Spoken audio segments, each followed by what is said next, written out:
A certain kingdom had as its leaders the wisest of all men. In the beginning, these were simple men who knew how to labor with their hands. When a great matter needed to be settled, and it could not be resolved by any agreement or other party, then the wise men were given authority to resolve it. There was a custom in this kingdom that whenever men were friends, they would eat together. By sharing food, they were tied together by the same substance. There were in this kingdom 2 men who owned adjoining property and who had been friends and shared many a meal in fellowship together. These friends began to quarrel with each other. This dispute was all the more bitter because these men were friends. They disputed over their land's boundaries and over animals which moved from one property to the other. They would quarrel, shouting over their fences at each other. They shared as much time bickering as enemies as they had before shared as friends. Finally, they disputed over a tree which grew on one man's land, but whose branches spread to the other man's land. The tree bore fruit, and the man who owned the tree claimed the fruit to be his, even if it overhung his neighbor's land. The other man claimed the fruit that grew over his property belonged to him, just as any other thing on his land was his. A lower judge decided in favor of the man over whose property the branches hung. In response, the owner of the tree said he would cut off the branches which overhung, and asked permission to enter his neighbor's property to cut the branches. The man refused, and the judge refused. For fear of his neighbor not respecting the decision and the branches being cut, the winner appealed to the wise men who presided over the kingdom for a confirming decision. For anger over what he regarded as a loss of his property, the loser also appealed to the wise men, hoping for a better decision. When the wise men sat to consider the matter, they inquired about the tree and the land and the fruit. After all the matter concerning the fruit was learned, the wise men inquired further, "How long have you been living as neighbors?" "We are not neighbors," responded the one. "We merely have land which touches," said the other. "Neighbors implies we are friends, and we are not," said the first, while the other nodded his head in agreement. "How long have you lived on land which touches?" inquired the wise men. "All our lives," said the one. "We each obtained our land from our fathers, and have neither one lived elsewhere," said the other.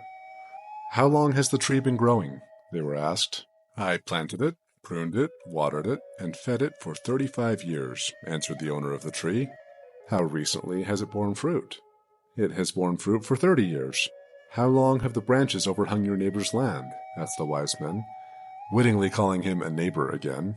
"For the last 5 growing seasons my tree's fruit has overhung the adjoining land," responded the owner of the tree, avoiding the word neighbor. "During this time have you eaten the fruit from the tree?" asked the wise men. "Yes," responded the owner. "And did you also eat the fruit which grew over your land, which came from this same tree?" the wise men asked the neighbor. "Yes," responded the neighbor. "Then you are neighbors, and you are friends," said the wise men. "You have shared food together for 5 years, and you each owe the other friendship under our custom. Do you not both see that this tree has provided you a bridge, and you have both chosen to walk across it?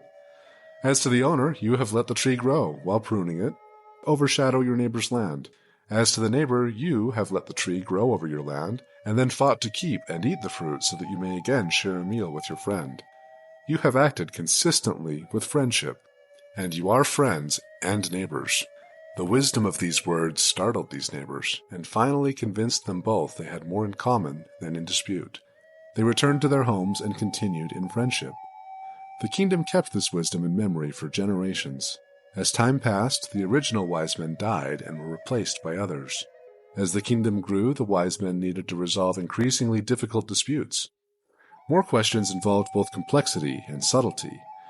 Therefore, men trained with more formal education, rather than ordinary men who worked with their hands, were sought out to join the wise men. Simple men could not be trusted to resolve the increasingly greater disputes within the kingdom. Men who were trained in law or in medicine were chosen.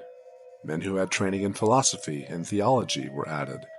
Then men whose lives were renowned in the kingdom were sought in the hope that the respect these men enjoyed in their lives' civic and business success would confer respect on the council of wise men.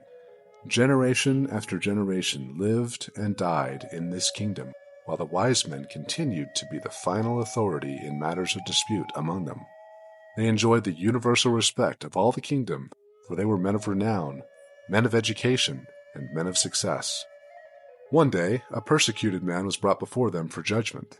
He had claimed falsely that the heavens were not perfect, nor was the earth the center of the universe. His accusers were angry at him for having written a book on this heresy. "Why do you make this claim?" asked the wise men. "I have seen it," responded the man. "I have looked through a telescope, and I have seen what is in heaven.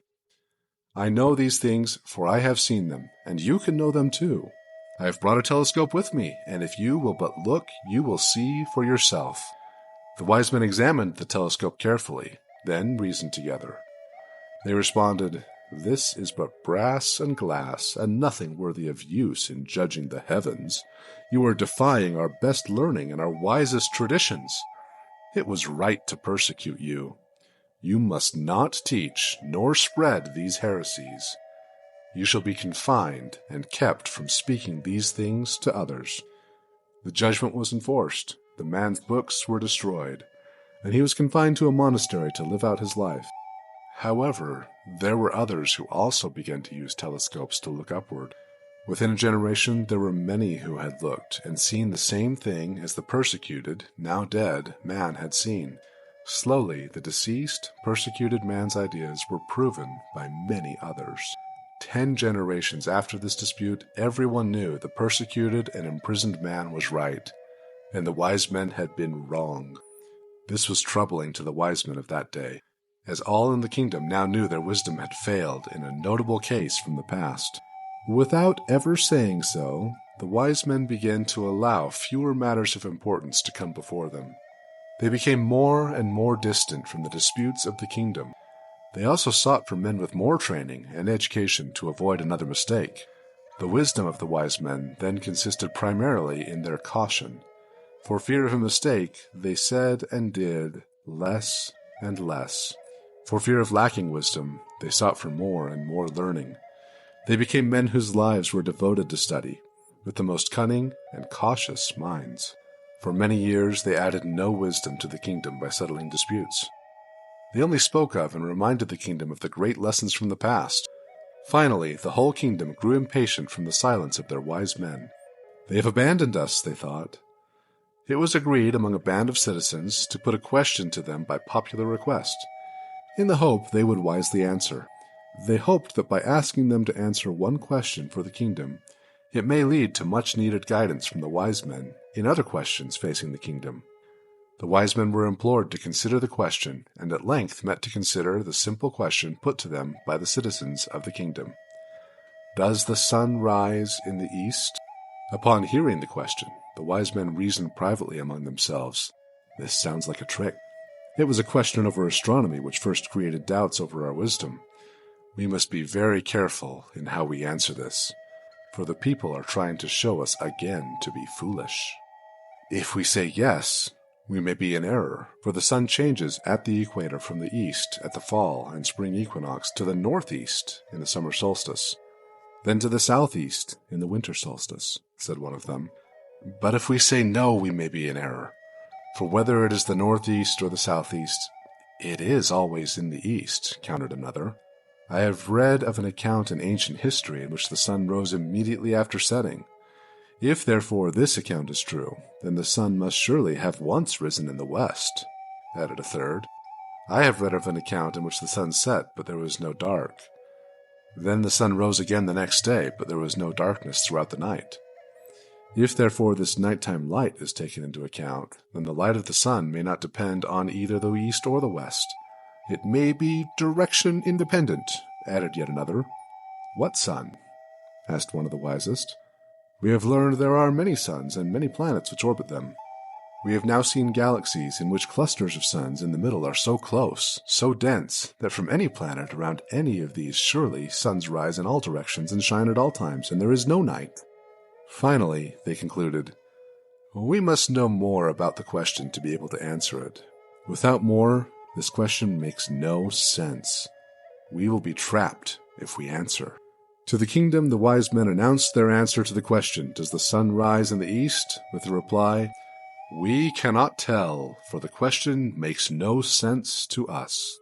The kingdom now saw their wise men had lost all wisdom. They were so disappointed with the loss they demanded they have men who were wiser still. These men were unwise. The kingdom threw them out, and replaced them with simple men who toiled with their hands, and who knew the sun rose in the east, who planted their crops in the spring, and who harvested them in the fall, whose calloused hands were familiar with labor, and therefore were able to wisely lend help when something needed to be fixed.